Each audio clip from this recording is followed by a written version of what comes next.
On today's episode of Talking with Me, we're going to talk about Star Anise and its benefits, and the fact that I had no clue it was actually a fruit. Did you know it was a fruit? Like, damn. Now, Star Anise, or Chakra Phol, Phool, as it's called in India, is a fruit. It is a fruit, and it's actually very high in vitamins that help out with fighting aging. That's the thing. I'm still kind of shocked that it's a fruit, honestly. I'm still kind of shocked by that one.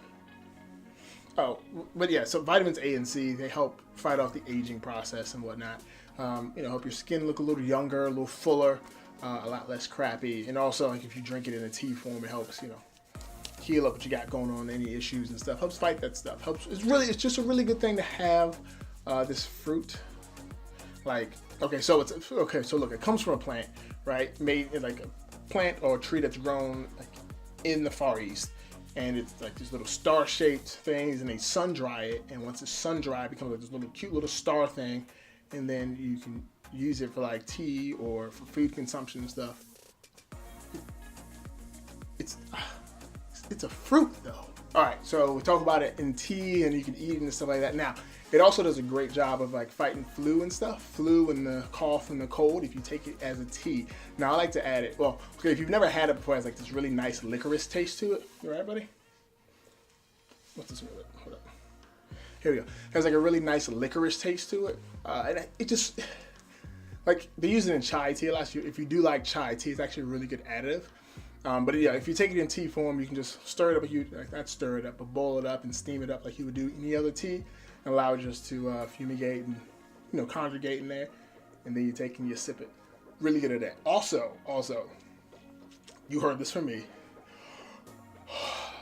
Apparently, if you take the tea before nighttime, like Star Anise tea before nighttime, it really boosts your sex drive. So if you want one of these, you can drink some Star Anise tea. You definitely heard that from me. If you get pregnant, not my fault. All right, so it's also used in a lot of foods. It's used in masala a lot. So if you like Indian cuisine, that's something they use in there very often. And it's used to help alleviate bloating and, right? Dude, you're a good-looking guy, buddy. Good-looking guy. Bloating, indigestion, gas, and constipation as well. So if you have any of those issues, you want to kind of help them out with a more natural approach. You can take some of it up, grind it up, put it into your food. Or if you make like soup or rice or anything, you can actually put it directly into the water and let it boil up. One thing I like to do, not with Star Anise, I haven't done it with that yet, but what I have done with hibiscus before is I've taken hibiscus, put it into my rice, like as it's boiling in my rice cooker, with a little bit of coconut flakes to get this nice pink coconut hibiscus tasting rice. I love it. I adore it.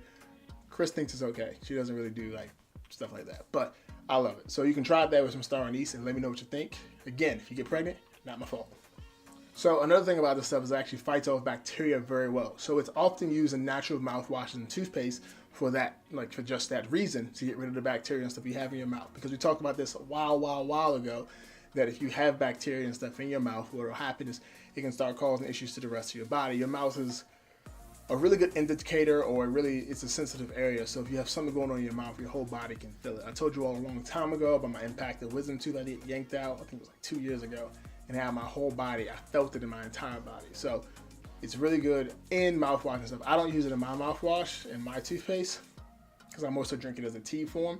So if you do want to try it in your own mouthwash and toothpaste, or you want to just add it to whatever stuff you already have, because nothing says you can't add it to that Colgate or whatever you're already using, drop a few drops of the essential oil in there. Just don't overdo it, because essential oil for the most part is not to be ingested because it's so concentrated. So just be careful with that. Just drip, drip, boom.